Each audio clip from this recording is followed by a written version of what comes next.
just want to discuss today the concept of final keyword. So final keyword is basically a keyword first of all.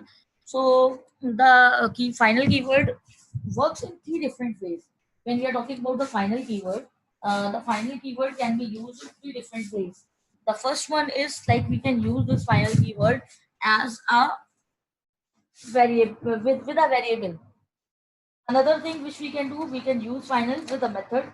And the third one is we can use this final with the name of class.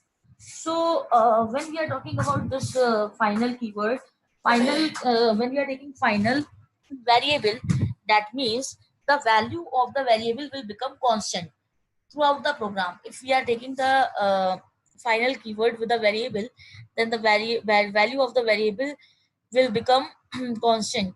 If we will take a class as final, like you can see we have written here final. So if we are extending the class, means we are doing inheritance, then in that case what will happen, like you can see class B extends A. Okay, so class B extends A. So here what is happening, basically you can see, if this is statement we will use, that is used for inheritance, then it will denote an error just because we are extending the final class, and the final class cannot be extended. That's why it will show error. Then you can see this way. After that, when we take final methods, so what basically happened when we take the final methods, if we are taking method as final, then like you can see here the void show method is there and I am using final here. So here as this method is final, and if we are extending the class, like I am extending class B extending A, so what will happen, like we have extended this, so void show method which we are using in both the classes will give an error. Okay, because this is final, so whenever we are having some final method, so we cannot override that method into another class. And because of this, the overriding methods are not so far possible, because final keyword basically makes the things constant. So after that,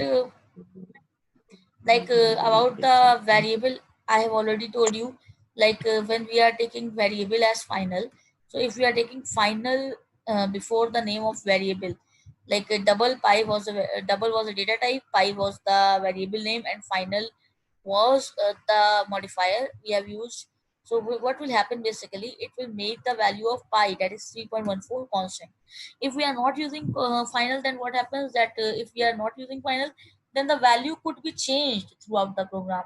The value of the variable could be changed throughout the program. But in the case when we are taking final, so if we have taken pi equals to 3.14 and we want to change the value of this variable, this will not be changed anyhow. If we will try to change the value, then it will generate error.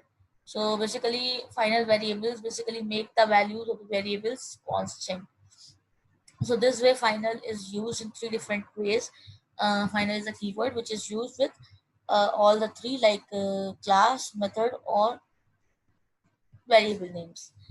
Okay, so after this it comes the concept of garbage collector arises. So basically there is a mechanism of garbage collection, and garbage collection is a process that handles the memory deallocations. If you are having, like whenever we work with the classes, we are having different objects, and when we are working with the objects, so objects occupy some space into the memory, and that memory, like the memory is occupied by the object. So suppose you have created a program today, and now you are not using that program for a long time, like you are not using that program for 2 3 months or something like that, but that program is saved into your computer system. So basically the object which is created by that program is occupying some memory into your system. So basically garbage collector is the process which is basically processed by the Java virtual machine. And in this process, what happens? All the objects which are not used for a longer time, they are marked for garbage collection. And the garbage collection process runs by itself, and the objects which are not being used are removed from the memory. So this way, the objects which are occupying the memory will not occupy the memory, but it does not harm anyways to our program, because whenever we want to run that program, whenever we will run it, it will again occupy the memory.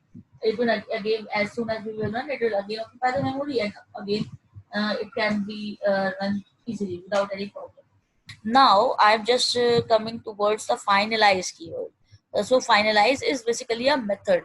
So when we are talking about this method finalize, uh, we basically in the other language like C++, in C++ language there is a concept of destructor.